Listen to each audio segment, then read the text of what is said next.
that a political party is supposed to pursue forming of government or be in opposition, but then they also want to be able to influence government policy. ODM has perfected the art of being able to do that without actually ever winning the presidency, right? From the day they were established. From 2005, for the 20 years they've been in operation, they've perfected the art of being able to implement, to affect policy, but then they've also affected the art of being able to benefit from every respective government that they've been in. Remember, ODM was formed by people who walked out of Kibaki's government in 2005, right? Went into an election against him in 2007, formed a coalition government with him thereafter, walked into an election in 2013, lost, formed a coalition with Uhuru in a couple of years later, and that's how they have perfected the art of operation. So when you look at the history of ODM, you have to accept that ODM is a very pragmatic, realistic party. We have the theories of what they stand for, and then we have also the history of actually how they operate. And sometimes the theory of what they stand for and the history of how they operate are in conflict.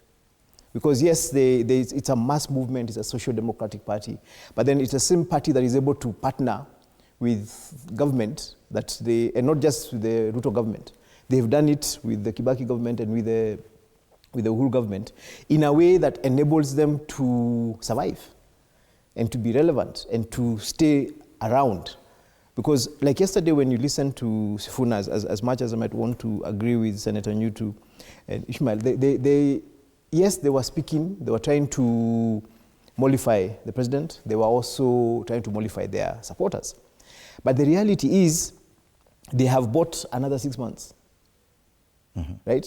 Or another 3 months before they get into another crisis of people, because they have now made everybody say, oh, okay. So we are going to be here debating about whether what Sifuna said before is his position or what he said yesterday, and we're going to wait for Sifuna for the next 2 months or 3 months to see whether he's going to beat the government. Do you think he'll stick to what he read yesterday? Or he has to, because if he doesn't, you see what was happening, and this is how ODM, and I've had experience of working in ODM for a year and something in 2012.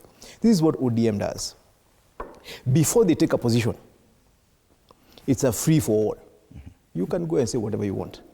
The minute the party takes, and that is why you'll notice that a lot of the time, they take a while to take a party position. And it's been argued that sometimes Raila is just trying to listen to the various positions as he also negotiates. Because you see, as noises were going on, government was getting scared, right? It becomes easier for him to reach out and say, you know, you guys haven't formed, there's something you haven't fulfilled that we have agreed. Once whatever it is that, it might be things that we don't even know. It might even have absolutely no political connotation to what it is that he's looking for.